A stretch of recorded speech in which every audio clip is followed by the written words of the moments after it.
Hello everyone, it is Briximus Prime back at it again for another Transformers action figures review, and today we're going to be taking a look at the Legacy United Cybertron universe, Voyager class Vector Prime, and Starscream. So yeah, we've got a lot to cover, so let's just get right on into it by starting with that packaging.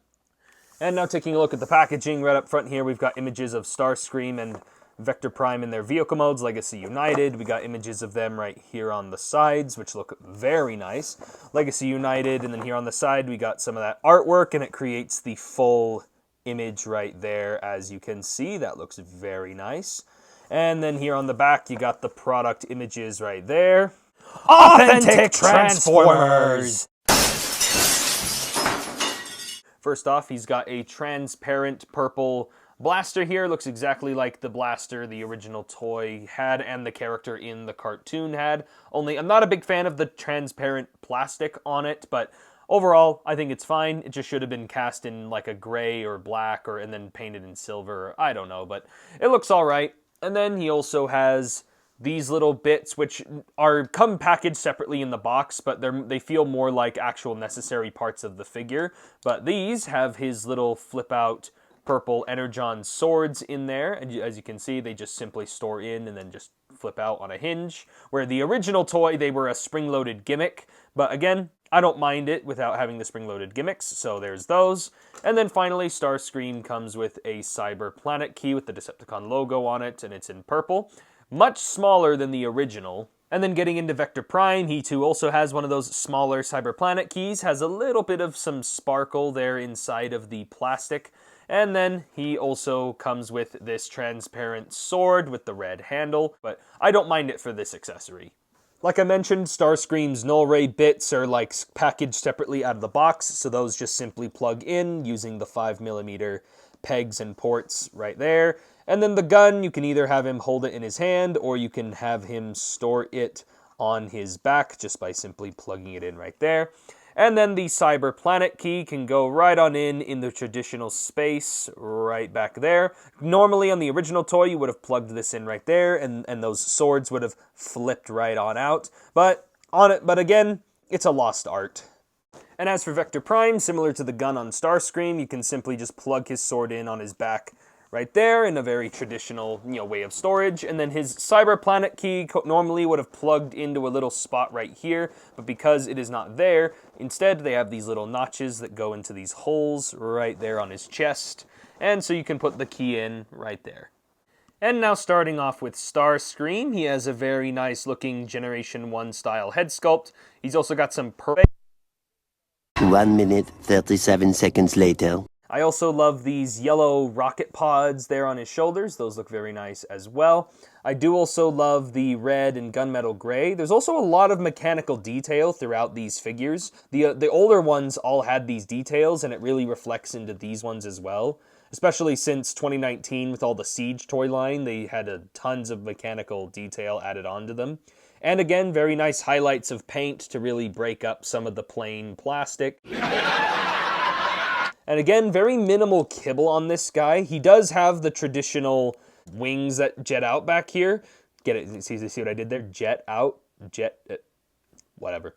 But again, if these really bug you that much, they are removable pieces that come separate in the box. So if it really bugs you that much, you can go and be a little bitch about it. So anyway, very nice details here on Starscream. Very Starscream looking design. And now taking an up-close look at Vector Prime, I like this very maroon red that they use on the figure, because the original toy had it in brown, but in the cartoon, it came across as a little bit more of a red.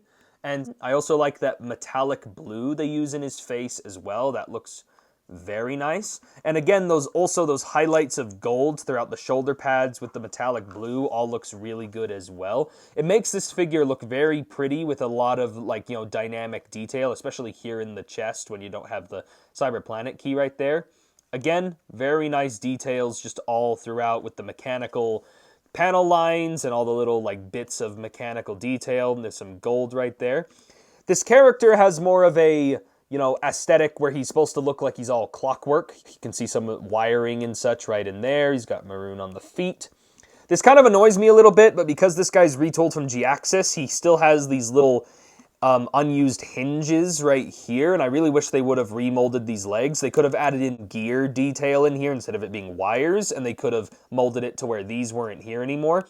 Very nice stuff going on here. He's got some nice filled in legs, no hollowness. There's the sword on the back, and then as you can see, he does have this kibble where those wings are right there, and they do kind of look like a cape, which is, you know, good for aesthetics, but my biggest problem with this back kibble is this piece tends to pop off really easily, and these bits are just on hinge joints, so they just kind of flop around back here, and they get kind of hard to manage, but overall, I still like this figure. It's just, I just wish these were managed a little bit better, and again, it just kind of really shows that this guy was retooled from another mold. You can't really notice it from first glance, but once you start looking at like the thighs and the arms and like the shins, like you can definitely see how this guy is a heavy retool of G-Axis, and because this guy had a lot more manageable wings that folded in on his back, where this guy, they just kind of drape back there, it does make this guy feel a little bit fiddly, but that being said, I still, because this is from G-Axis, I know it's still a really great figure because, I mean, G-Axis was one of the best figures that released in the first year of Legacy. Going over the articulation really quick, Starscream's got a ball joint at the head that allows his head to swivel from side to side. His head can look up and down a little bit. Shoulders rotate a full 360. They can move in and out, but thankfully, due to some extra hinge joints and such, and also you can remove these like I showed, you can have them move out even farther. And again, since these are on 5mm ports, you can just adjust them in all kinds of ways in order to get his shoulders to move out all the way. Also, he has some subtle butterfly joints right in there. He also has a bicep swivel, double jointed elbow right there. The wrists can rotate, though it does get a little hard with that little bit over his arm kind of getting in the way, but he does have it. Unlike the original toy, this guy does have a waist swivel, very nice to see.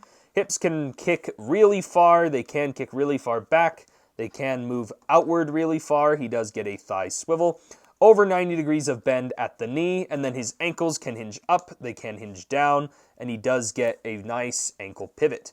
Going over Vector Prime's articulation, he too also has a ball joint at the head, so it allows for his head to swivel from side to side. He also can look up and down that little bit. Shoulders rotate a full 360. They can move in and out like this. It does look a little weird, but thankfully with these adjustable shoulder pads, you can make it look a little more natural. But if that still looks weird to you, you can also utilize this transformation hinge, which then allows it to hinge down and look a little bit more natural. He also has a bicep swivel, you know, and he's got a 90 degrees of bend at the elbow, which is a tight joint, but it's over 90 degrees. He's got a wrist swivel. He also has opening hands, which was also on G-Axis. He has a nice waist swivel in there, which is slightly too loose for my tastes, but at least he's got one. Also, like I showed before, these are on different hinge joints, so you can move them and adjust them around however you want, and watch them fall apart, just like my life. And then his hips can rotate forward that far. They can rotate back that far. He can move outward that far. He does get a thigh swivel. Over 90 degrees of bend at the knee on this guy, though it's a little farther than Starscream. Finally, his ankles can move up a little bit. They can hinge down a little bit. And then he also has that bit of ankle pivot. And now getting into comparisons. First off, we're going to start with the Cybertron Deluxe Class Hotshot from the Generation Selects in 2019. Here they are next to the Armada Starscream, Alpha Trion, and then the original Vector Prime toy. There is something about this style of engineering from way back when that I do miss. The whole clunky, chunky ratchet joints and such. And also, oh my god. Alright, now with the comparisons out of the way, let's get on into the transformations for these two.